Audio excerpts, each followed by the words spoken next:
Hoy vamos a empezar con la geometría plana, ¿vale?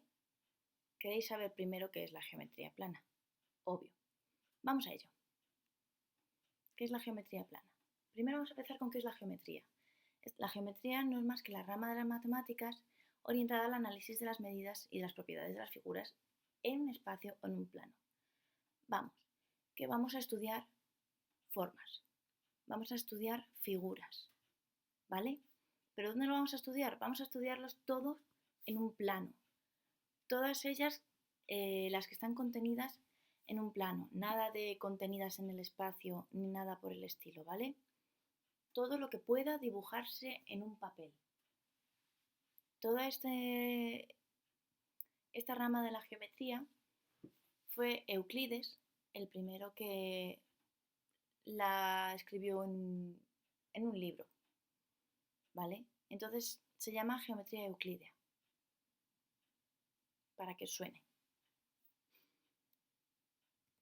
Dentro de la geometría tenemos varios elementos vitales, los elementos más primordiales, los principales de la geometría plana. Empezamos por el punto. El punto no es más que el elemento más sencillo sin dimensiones, adimensional, ¿vale? No tiene ni largo, ni ancho, ni alto, no tiene tamaño, ¿vale? Es el elemento mínimo de la geometría plana y de la geometría en general. Siempre lo solemos nombrar con letras mayúsculas, con la P de punto, con Q, con A, B, C, siempre con letras mayúsculas, ¿vale? El siguiente elemento, de los más importantes, es la recta. La recta siempre pensamos en un segmento, pero no.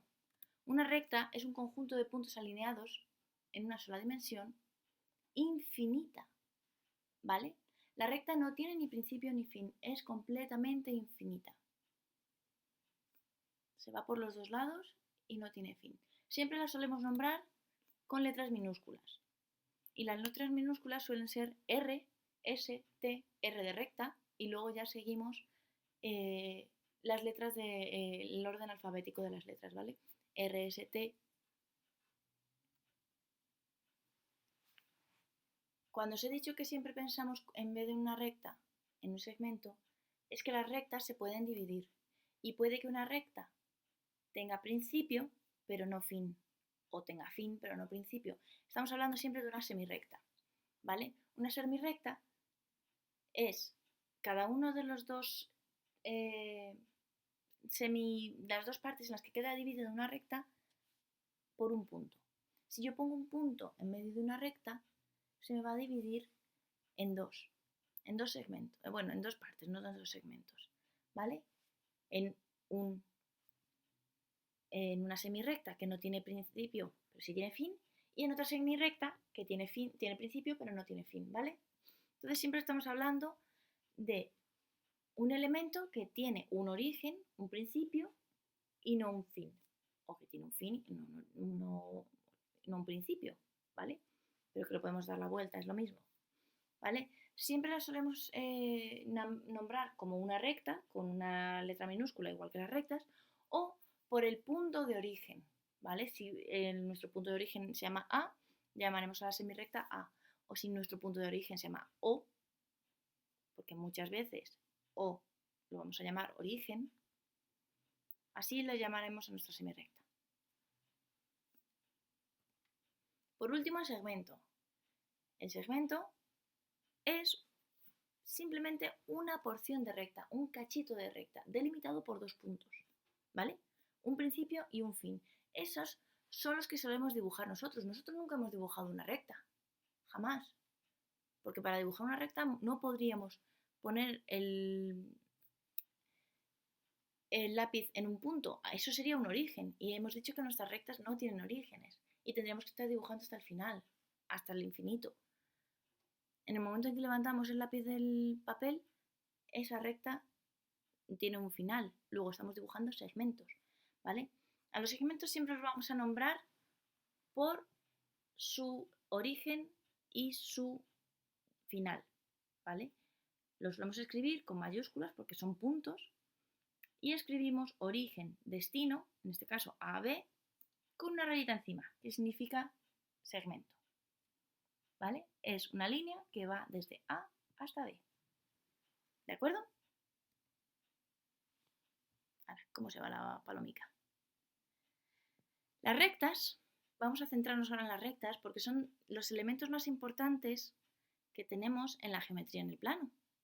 Básicamente en la geometría en el plano hemos visto que tenemos puntos y rectas y luego pequeñas porciones de las rectas, semiporciones o porciones completas, ¿vale?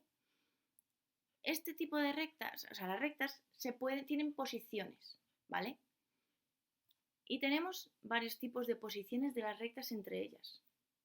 Dos rectas se pueden llamar secantes si se cortan entre ellas. Si dos rectas se cortan entre ellas, se llaman secantes. Tienen un único punto en común, ¿vale? Y dividen el plano en 4 segmentos, en 4 porciones, ¿vale? 4 regiones. Las rectas secantes pueden ser perpendiculares. Son un tipo especial de recta secante. ¿Qué tiene de especial este tipo de recta?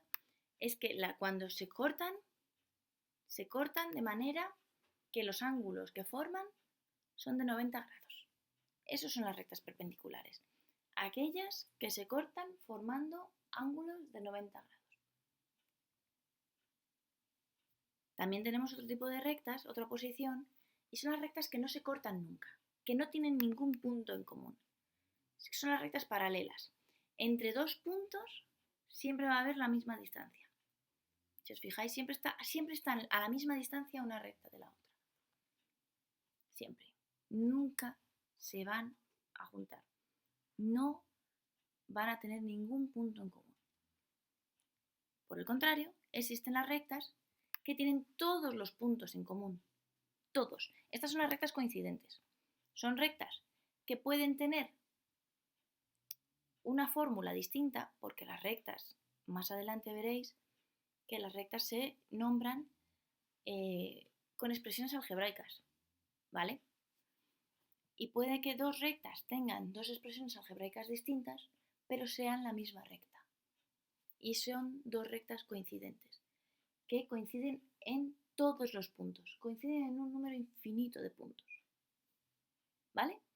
Estas son las posiciones relativas de las rectas entre ellas. Cuando estamos hablando de las rectas secantes forman ángulos, ¿vale?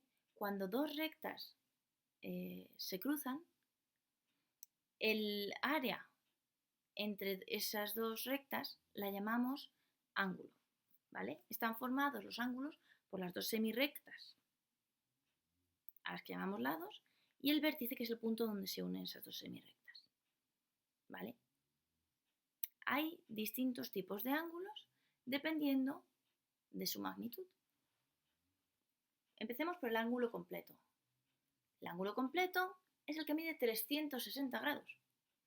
Cuando tenemos dos semirrectas coincidentes, véase que empiezan en el mismo punto y que van hasta el infinito, coincidiendo en todos los puntos, tenemos dos semirrectas coincidentes, el ángulo que forman esas dos semirrectas coincidentes puede ser 0, si vemos lo que está dentro de esas dos rectas, o 360, si vemos la parte de fuera de las dos semirrectas.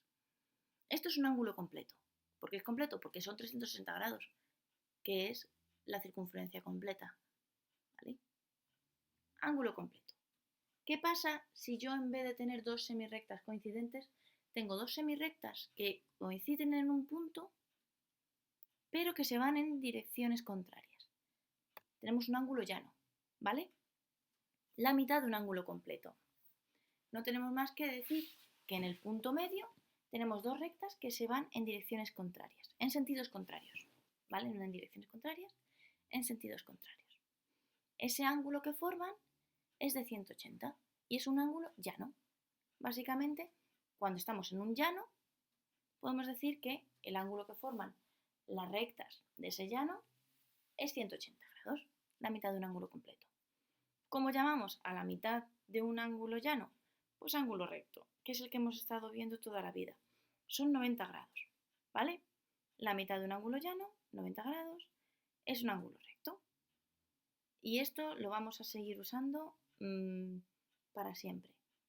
Cada vez que hablemos de geometría vamos a tener en mente nuestros ángulos rectos. Van a ser los más importantes que tenemos. ¿Qué pasa si ese ángulo es menor que 90 grados? Pues ese ángulo que es menor de 90 grados, pero es obviamente mayor que 0 grados, lo vamos a llamar ángulo agudo. ¿Y cómo llamamos a los ángulos mayores que 90 grados, pero menos que 180? Pues son los ángulos obtusos, ¿vale? Es importante que nos aprendamos los tipos de ángulos, en especial el recto, el agudo y el obtuso, pues lo vamos a seguir usando más adelante, ¿vale? ¿Para qué nos ha servido todo esto? Pues en la geometría plana, con los puntos, con las rectas, con los ángulos, ¿qué hacemos? Figuras, polígonos. ¿Qué es un polígono? Es la porción de plano limitada y cerrada por dos o más segmentos concatenados. Veamos, tenemos una serie de segmentos de una recta concatenados entre sí, unidos entre sí y cerrados. No pueden estar abiertos. Si están cerrados, véase que no hay ninguna abertura y tienen que ser dos o más segmentos. Si tenemos dos segmentos concatenados, tenemos simplemente dos segmentos de recta coincidentes, pero no estamos haciendo un polígono. Un polígono tiene que tener al menos 3 lados, un triángulo. A partir de ahí puede tener todos los lados que queramos. Puede tener 3, triángulo, puede tener 4, cuadrado, bueno, no cuadrado, cuadrilátero, puede tener 5, pentágono, puede tener 6, hexágono, 7, heptágono y puede incluso tener infinitos. ¿Cómo es una figura, un polígono que tiene infinitos lados? El polígono que tiene infinitos lados es una circunferencia. Ya lo veremos más adelante. Pero de 3 en adelante, un polígono puede tener los lados que queramos. ¿Vale? Hay dos maneras de identificar los polígonos. Tenemos dos tipos. Tenemos los polígonos regulares, que son aquellos que tienen todos los lados y todos los ángulos iguales. Por ejemplo, el cuadrado. El cuadrado tiene todos los lados de la misma longitud y obviamente todos los ángulos iguales, de 90 grados. Cuando tenemos por ejemplo, un hexágono con todos los lados, los segmentos de igual longitud, tenemos un hexágono regular. ¿Qué pasa si tenemos un polígono en el que uno de los lados, uno de los ángulos es distinto al resto? Estamos hablando de un polígono irregular, ¿vale?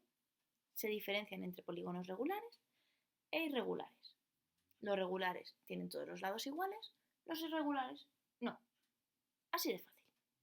Vamos a ver los elementos de un polígono, ¿vale? Tenemos, para comenzar, el lado. Los lados no son más que los segmentos de línea que delimitan nuestro polígono, ¿vale? Hemos dicho que un polígono es una serie de segmentos concatenados cerrados que delimitan un área de plano. Pues cada uno de esos segmentos lo llamamos lado.